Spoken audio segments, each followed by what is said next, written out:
So people are always talking about visions and missions and all of this stuff. When people ask me, like, what example should I look to? Like, what company should I? I'm like, here's an organization with a vision, a cause. It was founded with a cause. It's an entrepreneurial venture. America is an experiment. It's an entrepreneurial venture where a bunch of people got together and decided we needed to start our own country because there were certain obstacles that were getting in the way of a vision that we had of a better kind of country, better kind of company, right? And they stated it right out of the beginning. All men are created equal, endowed with these unalienable rights, amongst which include life, liberty, and the pursuit of happiness. And it's not just a competitive statement, like to be the best, to be the most respected. That's not what it was. And I'm amazed how many companies start their visions or missions with that terribly egocentric language. It was an ideal. And the amazing thing is we've been good at it and bad at it in our history, but it's endured for 240 plus years because we fundamentally believe that we are at our best when we're pursuing that. But it is an ideal. We will never actually achieve all people are equal, but we will die trying. And that's the point. And it's the same for a company, which is true vision inside a company, is something that has nothing to do with your product. It is an ideal to which you will attempt to build and advance that ideal through your company with your product.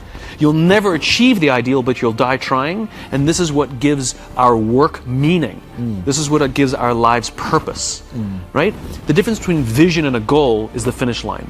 A goal is 26.2 miles. You can simply count the metrics and know when you've completed your goal.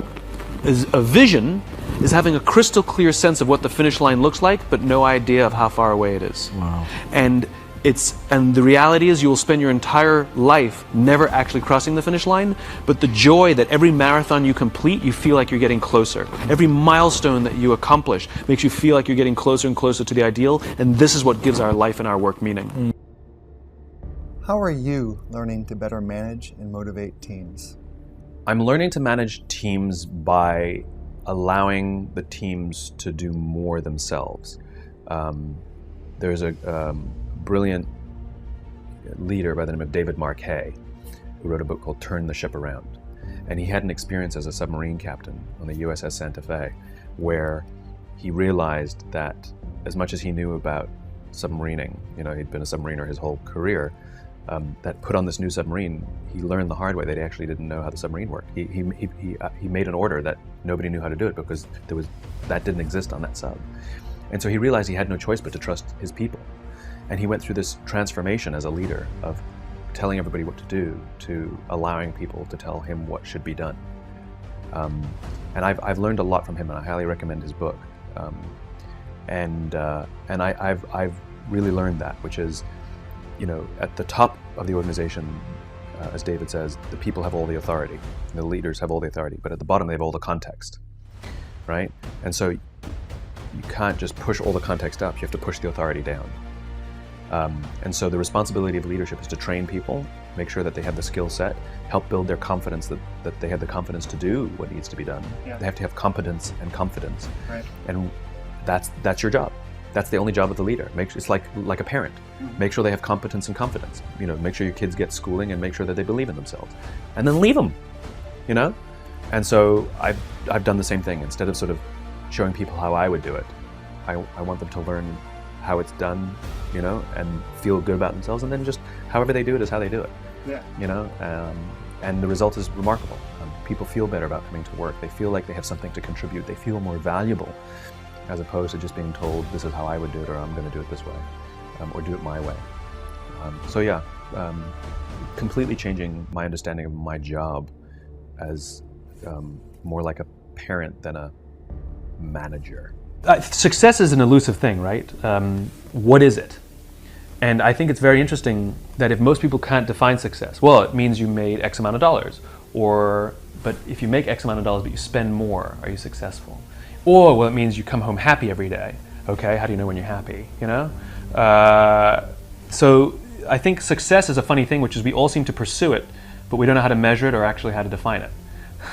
So how do you pursue something that you can't measure? Fascinating. So when people say to me, how do you measure success? The question we all have to ask ourselves, am I successful? I don't know. I mean, I had a good year last year. And what does that mean? Does that mean I made a lot of money? Does that mean I was really happy? Oh, I'll let you decide, right? Maybe neither, maybe both. I had a good year last year, but am I successful? And the answer is no.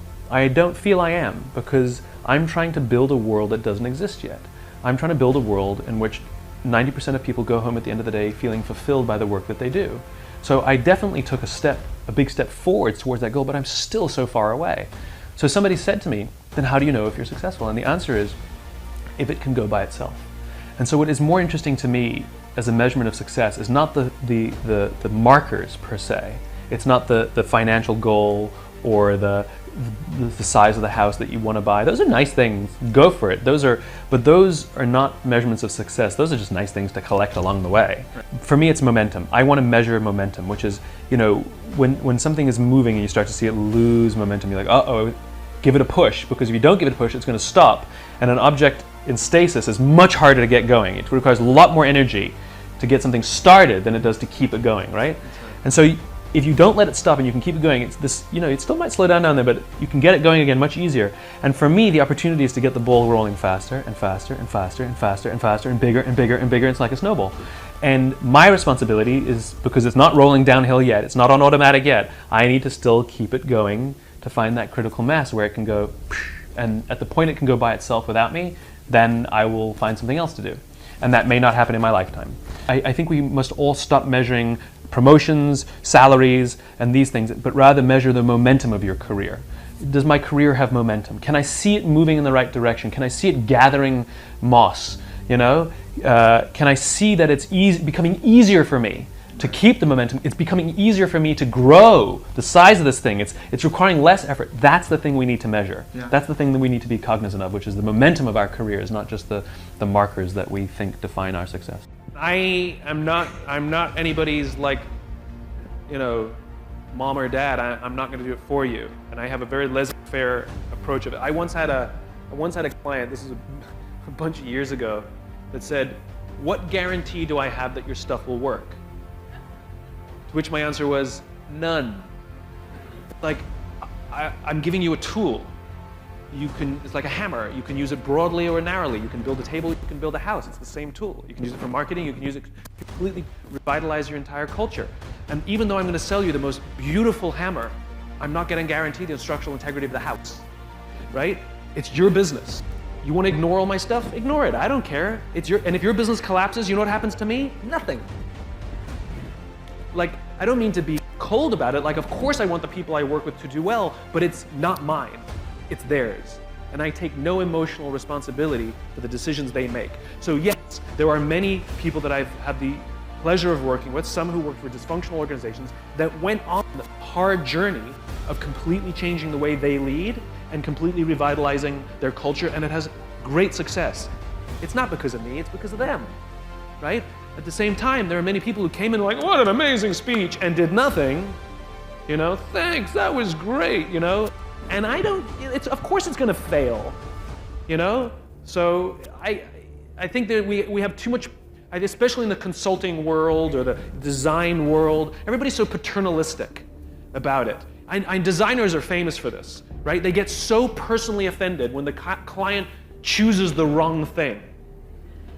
"Oh, they're such idiots. Don't they know we're trying to help them?"